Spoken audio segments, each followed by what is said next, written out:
माँ, ये राधिका है, तुम्हारी बहू। राधिका गांव में हॉस्पिटल में नर्स का काम करती है। बस हम दोनों में दोस्ती हो गई और हमने शादी कर ली। राधिका, माँ के पैर छू। अरे चल हट नालायक। अरे मैंने क्या क्या सपने देखे थे कि तेरी शादी किसी अमीर घर में करूंगी और दहेज में लाखों रुपए लूंगी, और तू गांव की इस मामूली लड़की को मेरी बहू बनाकर ले आया। लेकिन बेटे की जिद के आगे सुनीता देवी मजबूर हो जाती है। राधिका सुनीता देवी को फूटी आंख भी नहीं भाती थी। तुम चिंता मत करो भाग्यवान, हम दोनों मिलकर अपनी बहू को इतना सताएंगे कि वो हमसे तंग आकर ये घर छोड़कर चली जाएगी। फिर हम अपने बेटे की शादी किसी बड़े सेठ की बेटी से कर देंगे, ठीक है? अगले दिन सुनीता देवी अपने बेटे का कमरा साफ कर रही होती है। तभी बहू के सामान में उसे एक बड़ी बड़ी मूंछों वाले आदमी की तस्वीर दिखाई देती है और उसके कंधे पर एक बड़ी सी बंदूक टंगी होती है। तस्वीर के नीचे लिखा होता है डाकू मंगल सिंह। ये किसकी तस्वीर है बहू?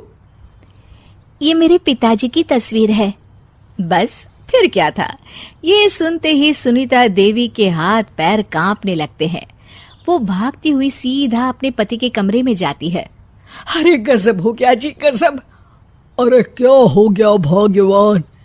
हमारी बहू एक मशहूर डाकू मंगल सिंह की बेटी है। हे भगवान, अब क्या होगा? क्या कहा? डाकू मंगल सिंह? अरे मर गए रे। सुना है वो तो बड़ा ही खतरनाक डाकू है, मारता ज्यादा है गिनता कम है। लोग पुलिस वाले भी उसके नाम से कांपते हैं।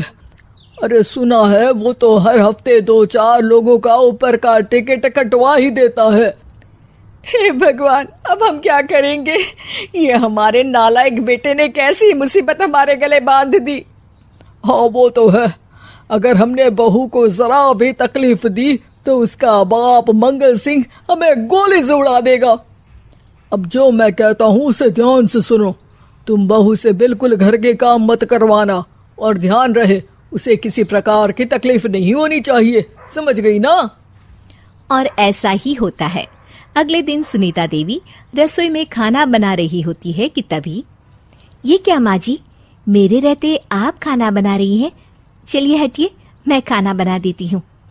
अरे नहीं नहीं बहू, तू यहाँ क्यों आ गई? जा, तू अपने कमरे में जाकर आराम कर, मैं खाना बना लूंगी। सुनीता देवी जिद करके राधिका को भेज देती है। फिर एक दिन, अरे फर्श पर कितनी धूल जमी है, माँ जी देखेंगी तो नाराज हो जाएंगी, मैं अभी यहाँ पोछा लगा देती हूँ। राधिका जैसे ही पोछा लगाने लगती है कि तभी उसके ससुर की नजर उस पर पड़ती है। बंसीलाल भागता हुआ वहां आता है। अरे नहीं नहीं बहू, तुम ये क्या गजब कर रही हो? बहू तो बेटी समान होती है, और हम ना अपनी बेटियों से काम नहीं करवाते। तुम आराम से बैठकर YouTube पर किड लॉजिक चैनल की सास बहू की कहानियां देखो। वो लोग ना बहुत अच्छी अच्छी कहानियां बनाते हैं। सच? आप देखते हैं? अरे मैं तो रोज देखता हूँ। शहर की बहू तो मेरी फेवरेट कहानी है। हाँ, ये कहकर बंसीलाल पोछा लगाने लगता है।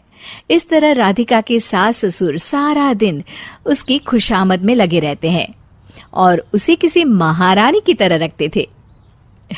कैसा लगा बहू? पिज्जा टेस्टी तो है ना? अच्छा, मीठे में क्या खाओगी बोलो तो? माँ जी, मुझे तो काजू कतली बहुत पसंद है, और उसके बाद 1 गिलास लस्सी मिल जाए तो मजा आ जाएगा। ये सुनते ही सुनीता देवी अपने पति को कोहनी मारते हुए कहती है, अरे सुना नहीं, बहू क्या मांग रही है? जल्दी से भागकर बाजार जाइए और सब खरीद कर ले आइए। हाँ हाँ भाग्यवान, अभी जाता हूँ। राधिका की तो 5 उंगलियां घी में थी। वो तो अपने ससुराल में मजे कर रही थी। दूसरी तरफ राधिका की सास उसके लिए कभी नई साड़ी खरीद लाती तो कभी उसके लिए नए गहने बनवा देती। फिर एक दिन डाकू मंगल सिंह अपनी बेटी राधिका से मिलने अपने आदमियों के साथ आता है। उन सबको देखते ही राधिका के सास ससुर डर के मारे कांपने लगते हैं। मर गया रे। डाकू मंगल सिंह तो सच में कितना डरावना दिखता है, ऊपर से इतनी बड़ी बंदूक लेकर घूमता है। कैसे हैं समधी जी? क्या हुआ? आप इतना घबरा क्यों रहे हैं? और आपको इतना पसीना क्यों आ रहा है? आपकी तबीयत तो ठीक है ना?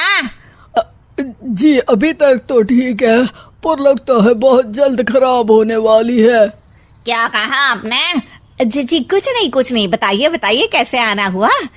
दरअसल आज आपके शहर में हमारी नाटंकी मंडली का प्रोग्राम है, तो इसी बहाने सोचा बेटी का ससुराल भी देखता चलूं। ये सुनते ही राधिका के सास ससुर हैरान हो जाते हैं।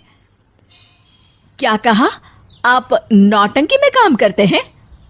हाँ माँ जी, पिताजी डाकू की एक्टिंग बहुत अच्छी करते हैं, उन्हें तो कई अवार्ड भी मिल चुके हैं।